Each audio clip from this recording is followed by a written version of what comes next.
Delivery is the way you package your message. When interacting with people, you use your voice and your body.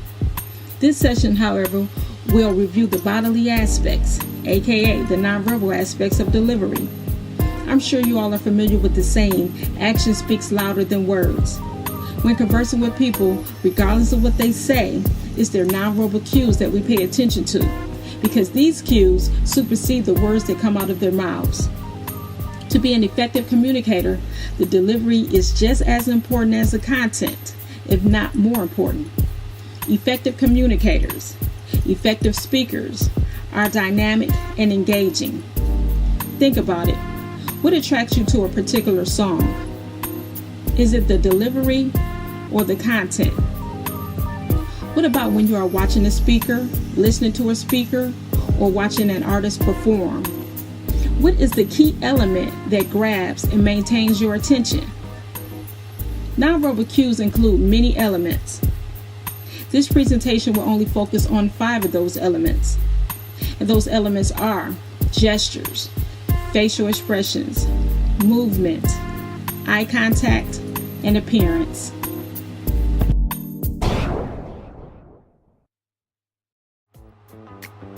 Gestures is the first element.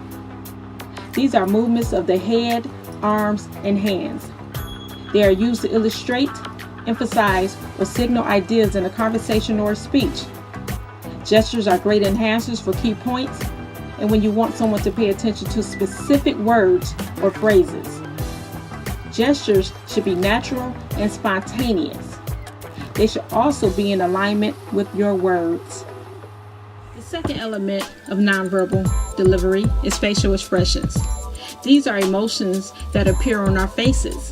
When you are excited about something, a smile will appear. When you are uninterested about something, a look of boredom will emerge on your face. Also, when you are passionate about a topic or a subject, your face will demonstrate some type of emotion. For example, think about when you look at artists. They are very expressive and it shows on their faces.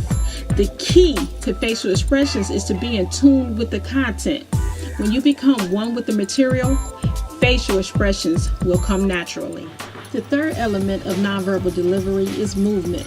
This is what you do with your entire body during a conversation or a presentation.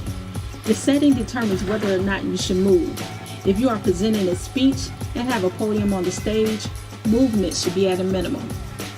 However, if you have access to an open area, you need to work that stage, work the floor.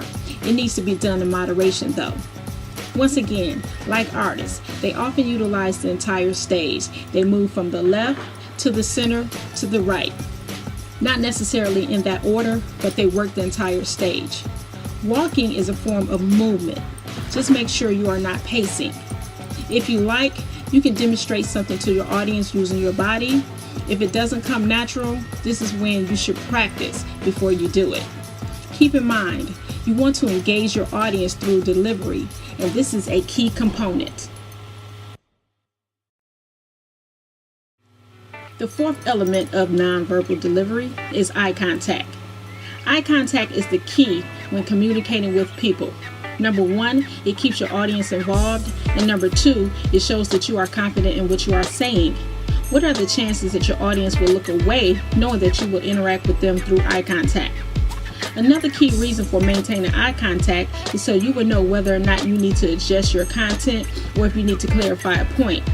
This will become evident through the nonverbal feedback that you receive from your listeners, especially from their facial expressions.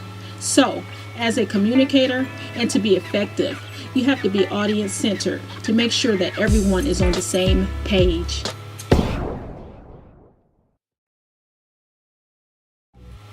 The last nonverbal aspect of delivery is appearance. Appearance is important because your listener perceives you to be credible or not based on how you look. When you speak to people one-on-one or in a public speaking setting, you are being judged by the way you speak and the way you look. The amount of knowledge you possess and want to communicate doesn't matter when your audience have put up a barrier to listening to you based on your appearance. The key here is to dress appropriately for the occasion.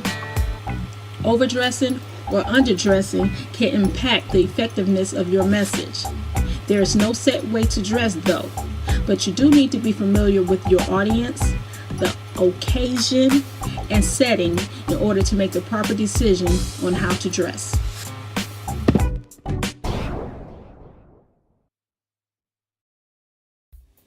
Now, imagine listening to a speaker or a song with the absence of nonverbal cues. Just a nice MC, the ICE, give it to you all, rock for Christ be. Were you completely engaged? I'm just a nice MC, the ICE. Seeing people use nonverbal cues add impact to the message. It's engaging and interesting, and it keeps the listener involved.